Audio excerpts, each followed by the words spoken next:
Hello and welcome to another episode of Coffeefusion. This week we're going to look at critiquing some latte art pours.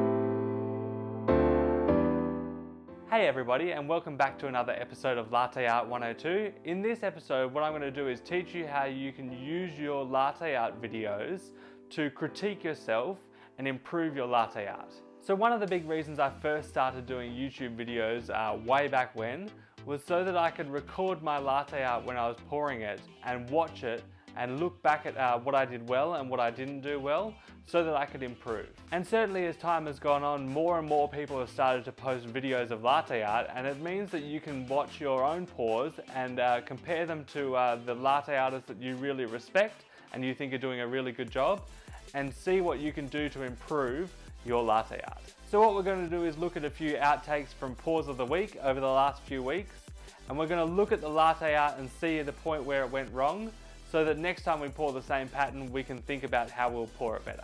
So for these first couple of videos, you can see that while I'm pouring, there's a distinct moment where a big frothy amount of milk falls out into the pattern and ruins the pattern. Now in this scenario, there's a few things that could have gone wrong. First of all, you could have had too much frothy milk in your milk jug from texturing, and you can fix that by pouring off some of the frothy milk before you get started with your pour. If this was the case, you could try texturing your milk a little bit thinner as well, and also remember when you're texturing the milk to make sure you have that whirlpool going the whole time, which will take that air that you're adding and combine it into the milk so that it's not separated on top. In my situation with these pours, what would have happened is I would have left the jug too long. Perhaps I would have been focusing the camera or something like that for the filming. And if you do leave your jug too long, you can usually rescue it if you give it a good swirl in your hand before you start the pour. So this next critique is of a swan pour that I did, and everything was looking very, very good right up until the end of the pour. So you can see the first few stages of the swan I poured really nicely, it's looking really good, and as I get to the face of the swan, I don't lift the jug up enough, and so it pulls its face and elongates it. After watching this one back, you know it's a pretty simple fix.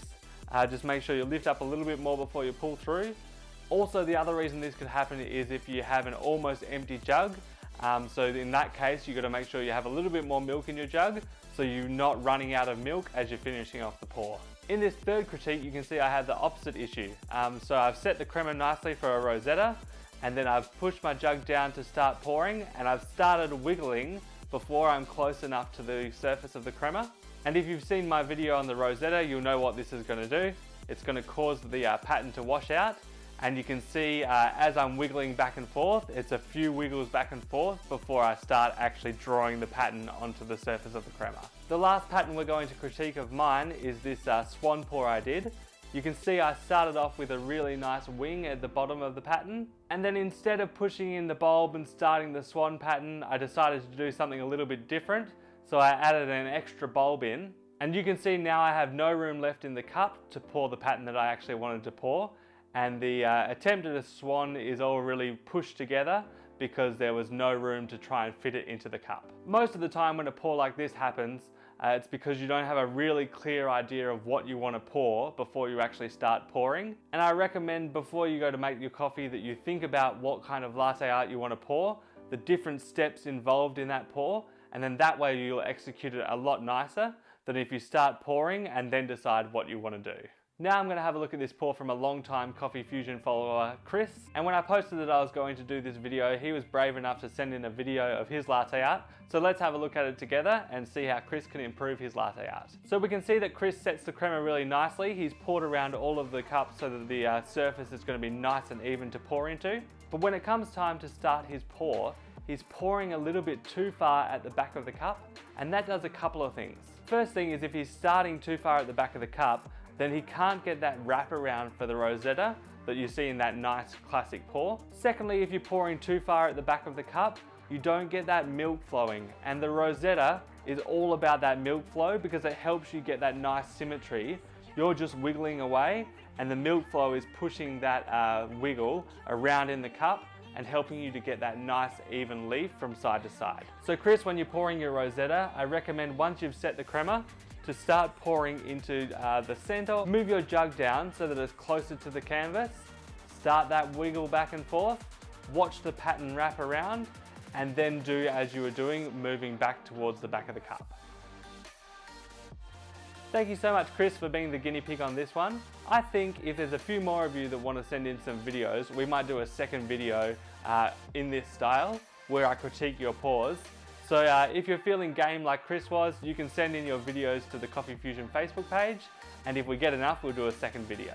Thank you so much for watching this video. If you learned something from it and you enjoyed it, just click that like button because that really helps the Coffeefusion YouTube channel. And if this is your first video, make sure you click subscribe and check out a few other videos. I've got a Latte Art 101, got Espresso 101, and then a lot of other coffee related videos as well on the channel. If you love your coffee and you want to get some coffee for at home, that's the best way you can support Coffeefusion. Head to the website, it's coffeefusion.com.au, and I've got some really nice blends and single origins for you to try out. Thank you so much, everyone. If you have a coffee related topic you'd like to see covered on Coffeefusion, just write it in the comments below. Otherwise, I'll see you next week. Keep frothing.